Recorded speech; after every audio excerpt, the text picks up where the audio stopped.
Hola, buenas. ¿Qué tal? ¿Cómo están?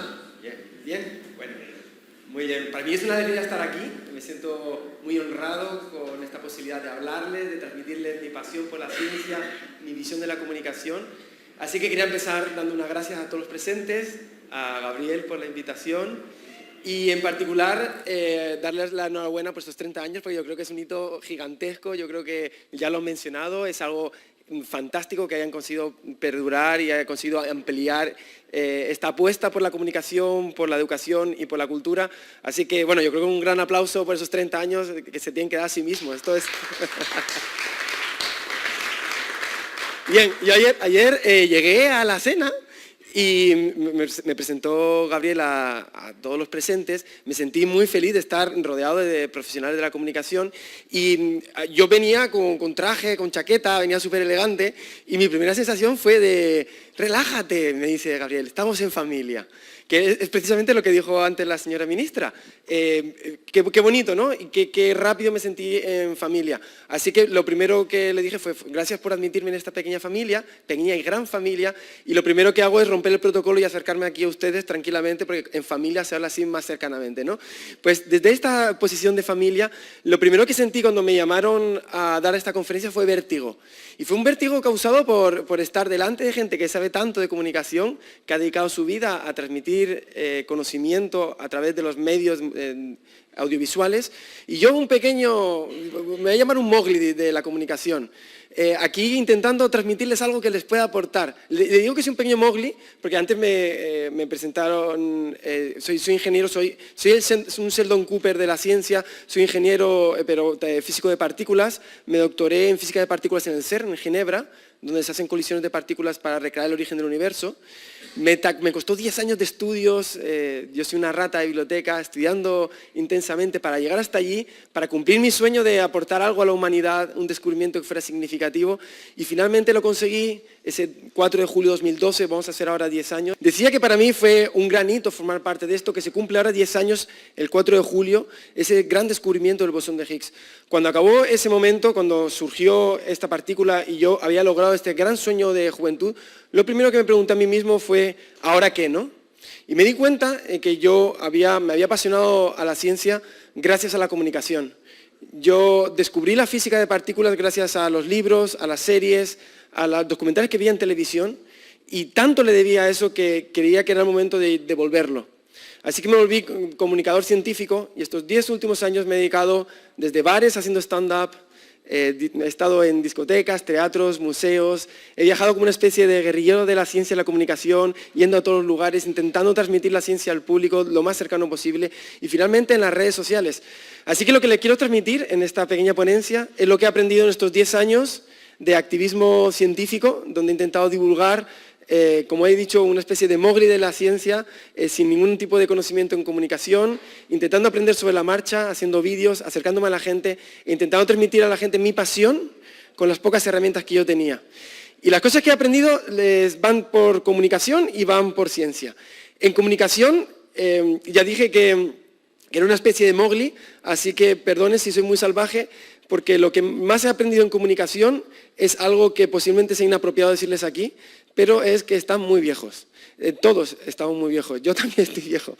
De hecho, nacemos viejos, o sea, es una cosa terrible y esto lo he aprendido a base de varios años intentando comunicar, cómo continuamente se están renovando las formas de consumo de comunicación, cómo continuamente se renueva el lenguaje, cómo se renuevan los hábitos, la cercanía, cómo cambia la forma de consumo de la información. Y esto hace que continuamente estemos ante un reto continuo para el que posiblemente no estemos preparados. Como científico me he acercado a la biología para intentar entender nuestro papel como humanos dentro de este contexto y me he dado cuenta de que no estamos preparados para estos cambios. El Homo sapiens lleva unos 200.000 años en la Tierra y solo durante una pequeñita periodo de tiempo que hemos estado sometidos a esta tensión, estrés continuo por el cambio, donde cada día hay algo diferente, algo nuevo, una nueva red, se nos impulsa a aceptar un nuevo reto, a reinventarnos continuamente. Jamás hemos estado sometidos a tanta intensidad de cambio. Para mí esta es la palabra que mejor define la modernidad. no tanto la tecnología, no tanto las comunicaciones, es el cambio. Estamos forzados a cambiar con una biología de Homo sapiens que no está acostumbrada. De ahí surge el miedo al cambio. Yo en septiembre de este año, yo hasta hace poco me definía como youtuber, que es donde por suerte hice mi carrera y donde conseguí esa gran audiencia que atesoro.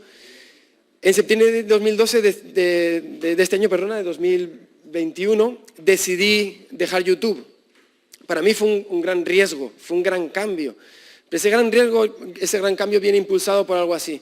Estamos viendo continuos cambios, hay que estar continuamente adaptándose, vienen continuamente nuevas olas y ese miedo que tenemos al cambio es algo natural y es algo que he intentado yo aportar a la forma en que he ido comunicando. Siempre intentando arriesgar, siempre intentando encontrar nuevas formas de comunicación y intentando entender qué es lo que a la gente le preocupa, a la gente de la calle. De ahí que cuando me invitan a dar conferencias sobre cómo hacer YouTube, siempre hago un decálogo de reglas de cómo hacer comunicación en redes sociales, donde la primera regla obviamente es no hacer caso a nadie que te diga cuáles son las reglas que hay que cumplir. Lo primero que he aprendido, lo más importante que he aprendido en la comunicación es la importancia de estar capacitados para este cambio continuo. Y en ese sentido, lo más importante que yo he aprendido de la comunicación, y esto es algo verdaderamente paradójico porque comunicar implica hablar, es escuchar. Si yo tuviera que decir cuál es la regla principal para... Desde mi pequeña perspectiva como el mogli de la comunicación, para mí lo más importante en mi carrera de estos 10 años que he estado comunicando es escuchar. He aprendido a escuchar a la gente joven, a los diferentes segmentos de edad, a diferentes inquietudes y a través de esta escucha ellos me han enseñado a transmitir, a comunicar. Me parece una cosa muy bonita como, por lo menos en el ámbito en que yo trabajo, en las redes sociales, ha cambiado mucho la relación audiencia-componente, donde ya no es unidireccional, sino es bidireccional, y se genera una sensación muy bonita que es la de comunidad. Creo que la mejor palabra que define el acto de comunicación en el siglo XXI es la de generación de comunidad, donde ya no es una comunicación unidireccional, sino que se genera, como han dicho aquí, una especie de familia. Y finalmente, ya les he hablado las poquitas cosas que yo he ido descubriendo de comunicación, quería hablarles de la ciencia, porque teniendo en cuenta que los objetivos de la asociación son muy amplios, incluyen la cultura, la educación, quería hacer un pequeño alegato en favor de la ciencia, porque creo que estamos viendo tiempos muy especiales, donde la ciencia se está haciendo cada vez más relevante y donde las grandes transformaciones sociales están impulsando también la ciencia a un lugar que nunca ha ocupado. Creo que es importante que entendamos que estamos viendo una verdadera revolución. Yo cuando empecé a comunicar ciencia hace unos 10 años, por poner un simple ejemplo, nadie sabía lo que era la paradoja del gato de Schrödinger. Ahora yo creo que todo el mundo la tiene ya ahí en la boca. No sé si es por el Big Bang Theory, no sé si es por los memes que se hacen, pero está habiendo un cambio de percepción de la ciencia, está habiendo un cambio de actitud hacia la ciencia, se está volviendo algo que se discute entre amigos, algo que se discute en bares, y está permitiendo una gran popularidad de la ciencia. Yo mismo estoy sorprendido como en mi audiencia he alcanzado millones de personas inquietas, curiosas, que tienen ganas de aprender. Y esto nos abre un gran abanico de posibilidades, pero sobre todo una cosa que yo creo que es la más importante que les quería transmitir, y es que somos verdaderos agentes de cambio. Yo, cuando tenía 20 años y era un estudiante en la ingeniería en telecomunicaciones, un día abrí un libro que me cambió la vida. Ese libro no lo voy a olvidar nunca, se llama Historia del tiempo de Stephen Hawking.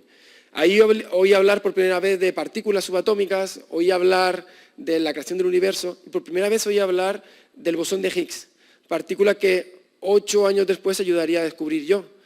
¿Cómo me cambió la vida ese libro? No les puedo describir.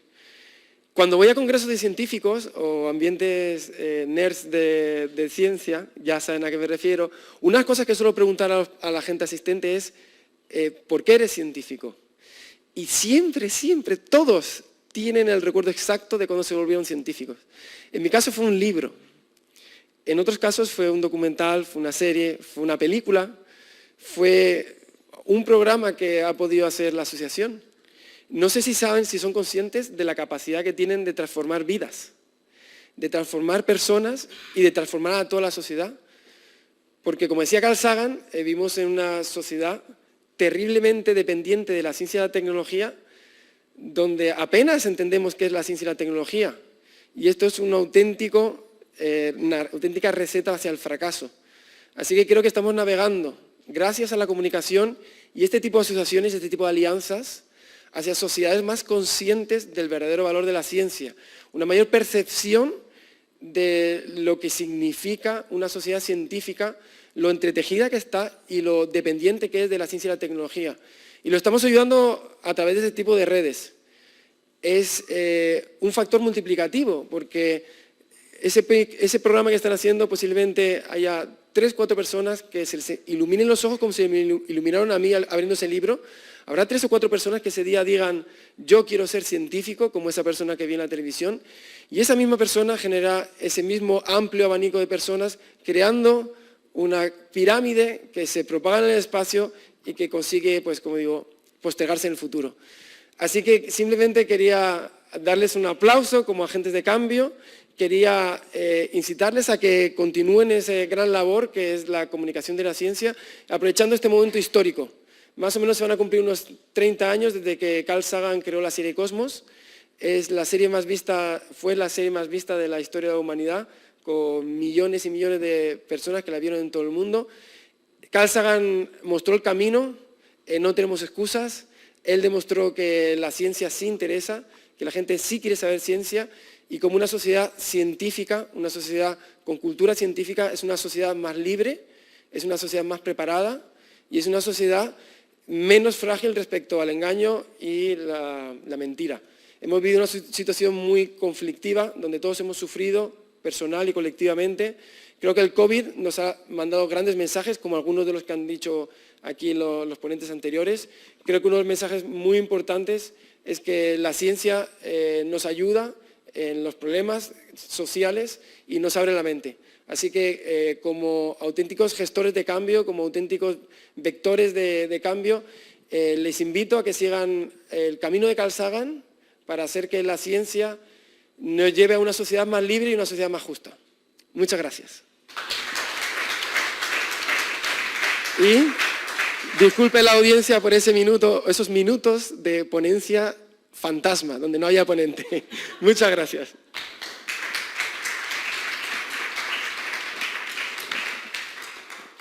Ayer lo hablé con Gabriel, que como es también una situación, y vuelvo a mi posición visible, a mi X, no sé si hay tiempo para generar una pequeña discusión, si tienen, creo que es muy bonito este intercambio porque somos como de mundos que son paralelos pero a la vez muy coincidentes y creo que como tal podemos generar conversaciones muy interesantes donde yo aprenda mucho de lo que me puedan decir y viceversa. Así que si les apetece una pequeña ronda de preguntas, de curiosidades, en función de cómo vayamos de tiempo también. Bueno, el tiempo vamos, como todo el mundo sabe, mal, como es lo habitual en estas organizaciones, en estas cosas. Pues a libre. Que la familia decida. ¿Quién es el padre de familia? La madre de familia. Que decidan. ¿Sí? ¿Alguna pregunta, curiosidad, inquietud? Nuestra vicerrectora de Formación Permanente, Transformación Docente y Empleo. Y algo más, creo. Gracias, Javier, por la excelente ponencia. Yo soy una de tus fans en todas las redes, en Instagram, en YouTube, en todo. Y quería preguntarte también para el público joven que nos estés escuchando, has dicho que tu vida, tu decisión como científico comenzó con un libro. Y quisiera preguntarte, aparte de este que has mencionado, que es un clásico, para las nuevas generaciones que te están escuchando en todos estos países, una lectura, no un vídeo, no una lectura que tú le recomendarías a esos jóvenes que ahora tienen 17 años y se están planteando el acceso a la universidad y ven la ingeniería, las telecomunicaciones, las carreras de humanidades, sociales, pero quieren dedicarse a la ciencia. ¿Qué lectura le recomendarías para cambiar su vida con ella? Gracias. Bueno, muchas gracias por la pregunta. Y es una pregunta muy complicada, en particular porque yo soy de esas personas que creo que cada persona tiene un libro. Y creo que es muy bonito ese camino a descubrir tu libro, el libro que te marca, el libro que te hace ver la vida de forma diferente. Podría dar una lista de libros de Brian Greene, que es mi autor favorito, Michio Kaku, que tiene una forma muy abierta de entender el mundo y hace conexiones muy bonitas, de Stephen Hawking, que por supuesto yo lo siento como mi mentor y creo que es el mentor de toda mi generación, todos lo tenemos como el gran científico de nuestra era. Puedo dar esos libros, y ya los he dado de paso, pero creo que hay algo muy bonito en la lectura que es la búsqueda. Y ese precioso camino en el que te equivocas, las serendipias que te llevan a libros diferentes, esa jungla de recorrido, creo que es un recorrido muy bonito. Y les animo a que abran el libro que tengan delante, que les llevará a otro libro y posiblemente ese libro a otro, y en ese camino encuentren el libro de su vida. Muchas gracias.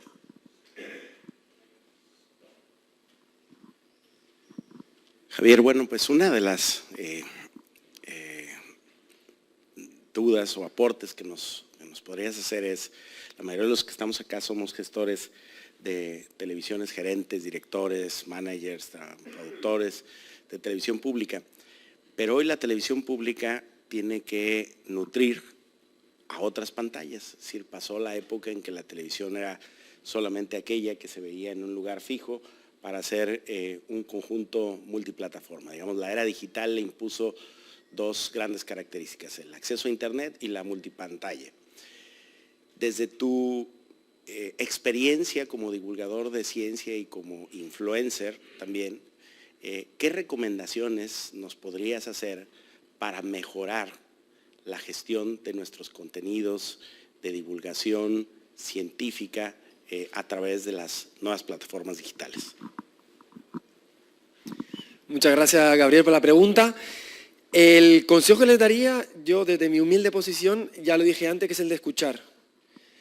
Creo que nos pasa a todos, a unos en mayor o menor medida, que nos vamos, y sobre todo en las sociedades modernas, nos vamos cerrando en pequeños guetos, donde es muy difícil entender el contexto de otros guetos porque apenas hay comunicación. Yo cuando hablo de estas cosas muchas veces hago el test Ibai, donde les animo a todos a, bueno, por ejemplo, lo voy a hacer rápidamente. ¿Cuántos de aquí saben quién es Ibai? ¿Cuántos de aquí que dejen la mano levantada los que de aquí se cruzan con Ibai y lo reconocen? ¿Cuántos están suscritos al canal de Ibai? ¿Cuántos de aquí han llegado a pagar por ver contenido de Ibai? ¿Cuántos de aquí son Ibai? No, nadie. Esto lo hago en colegios y la gente mantiene la mano arriba hasta el final. O sea, realmente ahora mismo tenemos una fractura social que posiblemente no se ha dado en la historia de la humanidad entre generaciones. Hay la generación que no sabe quién es Ibai y la generación que no entiende cómo alguien no puede saber quién es Ibai. Y eso existe, porque se ha dado esa disrupción debido al cambio generacional exponencial que ha provocado la tecnología. Y ese es exponencial. El problema es que vamos generando guetos donde no nos hablamos y no nos entendemos.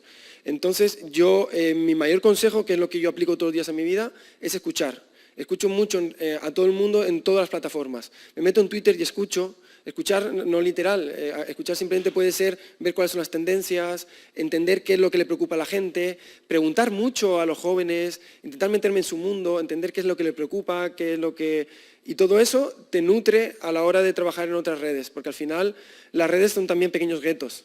Entonces, si quieres de alguna forma llegar a un tipo de nuevo público, por ejemplo, yo ahora dejé YouTube para meterme en TikTok y puedo decir con mucho orgullo que cada vez que he hecho un salto de estos he conseguido adaptarme acertadamente, precisamente por esa capacidad de cambio que me ha generado, el primero, el no tener miedo al riesgo, y el segundo, la capacidad de escucha.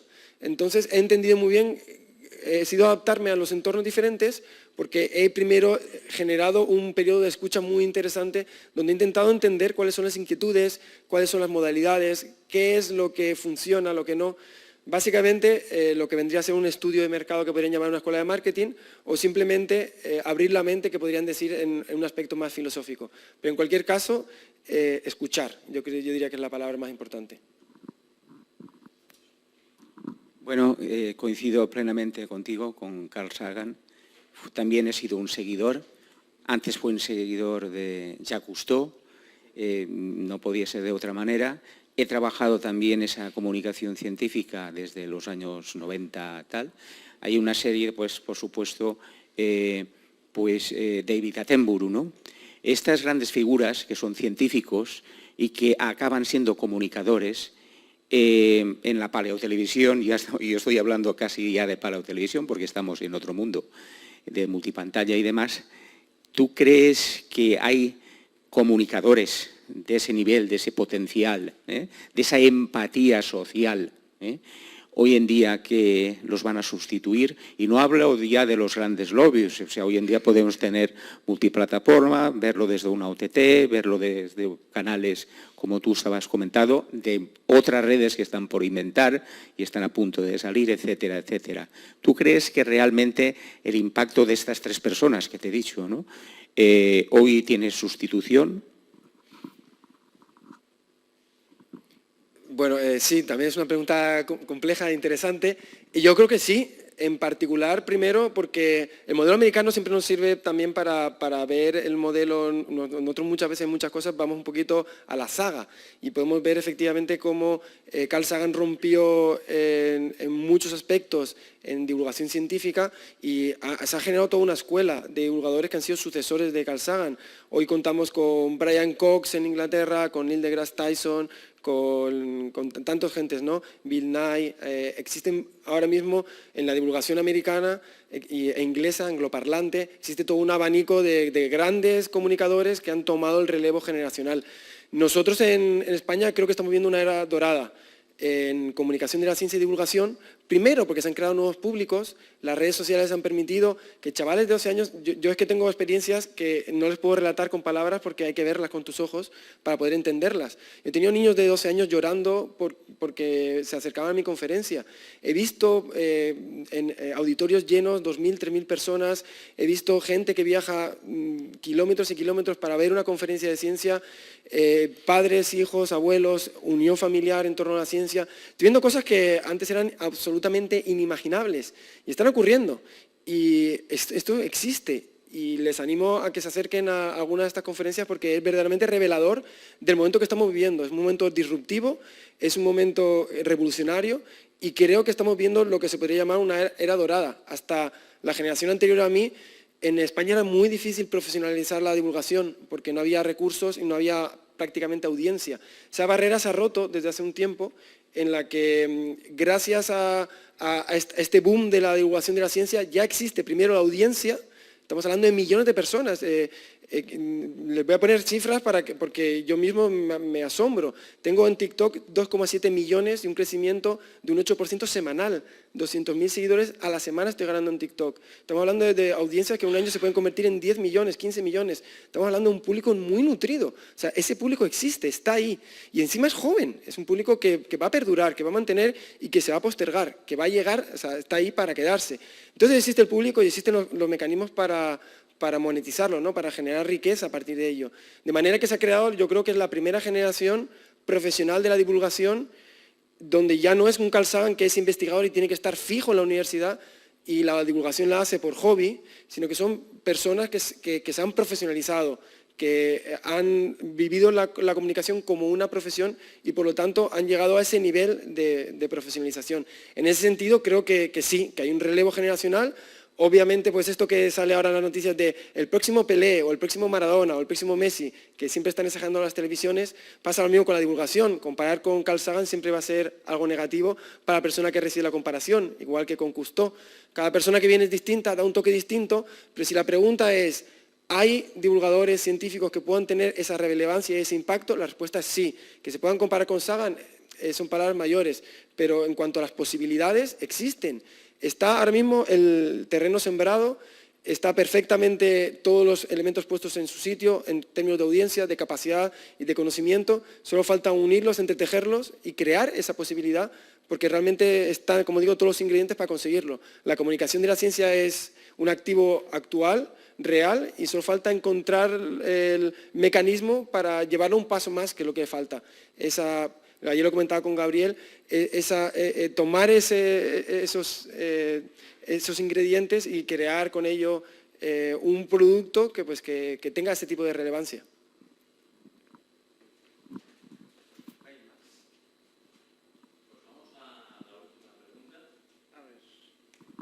Hola, buenas. Muchas gracias por venir a la Universitat de Valencia.